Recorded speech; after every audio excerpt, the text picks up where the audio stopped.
कि जो भी हमने ये काम किया है ना, तरीके अदम एतमाद ला के, ये अब जाके उनको एहसास हो गया है। लेकिन प्रॉब्लम ये है कि अब बहुत देर हो चुकी है, पाकिस्तान का सत्यानाश हो चुका है। अब अगर एहसास हुआ भी तो क्या फ़ायदा, जब उनको तमाम बड़े जर्नलिस्ट, सहाफ़ी और दीगर लोग जो हैं, जैसे हामिद मीर और दीगर जो बड़े जर्नलिस्ट हैं ना, ये सारे लोग ये कह रहे थे कि भाई आप जो समझदार हैं, जो तो वक्ती तौर पे अपने मफाद वाले लोग हैं ना, सहाफ़ी हों या कोई भी हों, वो तो कहते हैं भाई वाह जी वाह, ये हो जाएगा, कर लेंगे आप तो ज़बरदस्त।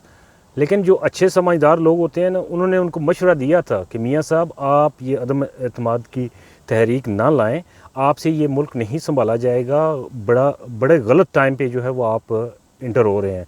उस वक्त शहबाज शरीफ साहब ने कहा मेरे पास बहुत ब्रिलियंट किस्म की टीम है, बड़ी ही समझदार, बड़ी लायक फ़ाइक, और मैं इसहाक डार को इस्तेमाल कर लूँगा, मैं फ़लाने को इस्तेमाल कर लूँगा, ये कर लूँगा, वो कर लूँगा। उस वक्त उन्हें नहीं समझ आई कि अब पार्टनरशिप किसके साथ है, जरदारी साहब के साथ और मौलाना फजल रहमान साहब के साथ, और ये कुछ 14 जमातें हैं। भाई ये कल क्या खिचड़ी किस तरफ बनेगी, ये तो उस वक्त उन्हें नहीं समझ आई। सब ने कहा भी कि आप फंस जाएंगे, मुश्किल हो जाएगा आपके लिए। आज जब फंस चुके हैं तो तब उनको ये बात समझ आई है कि वाह जी वाह, जरदारी साहब तो मेरे साथ हाथ कर गए। अब ऐसा ही है कि जैसे वो कहते हैं ना कि आमले न स्वाद पिछू अशना, भाई यार आमला खाओ अगर, तो उसी वक्त आपको टेस्ट उसका नहीं आएगा, थोड़ी देर के बाद महसूस होता है कि हाँ आपने कुछ खाया है। ठीक है, तो आमले का स्वाद हमेशा पिछू अशना। हुण जिसले जरदारी साहब ना हथ जिहड़ा है ना, उन्होंने महसूस होया कि भाई यार पिछले 1.5 साल तो जरदारी साहब असां नाल किहड़ी गेम पाई, तो फिर हुण मियाँ साहब जिहड़ा ना वो दोए हथ नहीं बल्कि बांहां सिरा ते रखियां ही, तो सोचने पर मजबूर है कि कीता क्या जाए। दोस्तों अब आगे चल के उन्होंने किया है, कहाँ पे मिस्टेक की है, वो ये है कि फिर जो है वो उस पर डटने की कोशिश कर रहे हैं।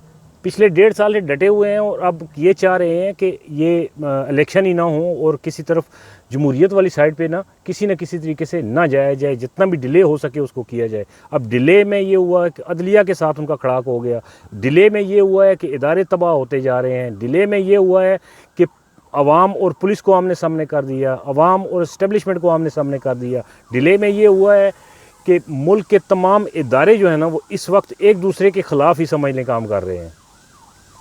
ये खराबियां थी। अब कोशिश वो कर रहे हैं कि किसी तरीके से इसमें से निकला जाए, लेकिन निकलने का कोई वे नहीं है।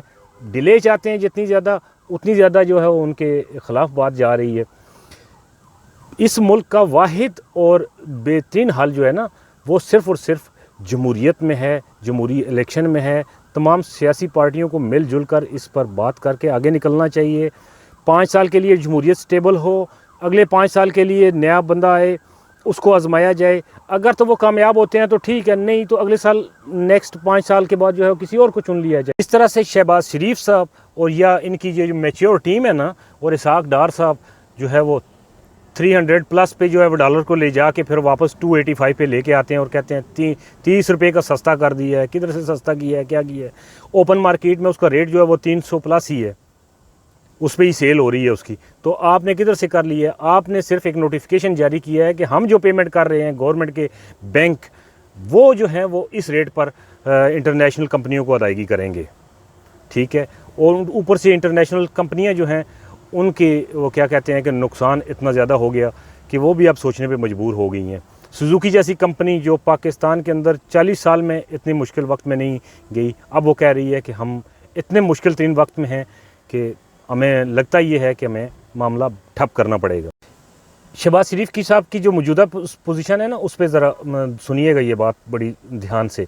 एक शख्स जो है वो भागा, वो मौलवी साहब के पास जाता है, मौलवी साहब को कहता है कि मौलवी साहब कुत्ता खूज टह पे ना, क्या अच्छा पानी पाक नहीं हो रहा तो क्या किया जाए, आप बताएं ज़रा कोई मसला हमें दीन के हवाले से। उन्होंने कहा जाओ जाके 80 लोटे निकालो, 80 डब्बे या ठूल या जो भी निकालने हैं बाल्टियाँ, आप उसमें से निकालो तो पानी पाक हो जाएगा। अब गया वापस भागा क्योंकि प्यास लगी हुई थी, घर भी पानी लेके जाना था।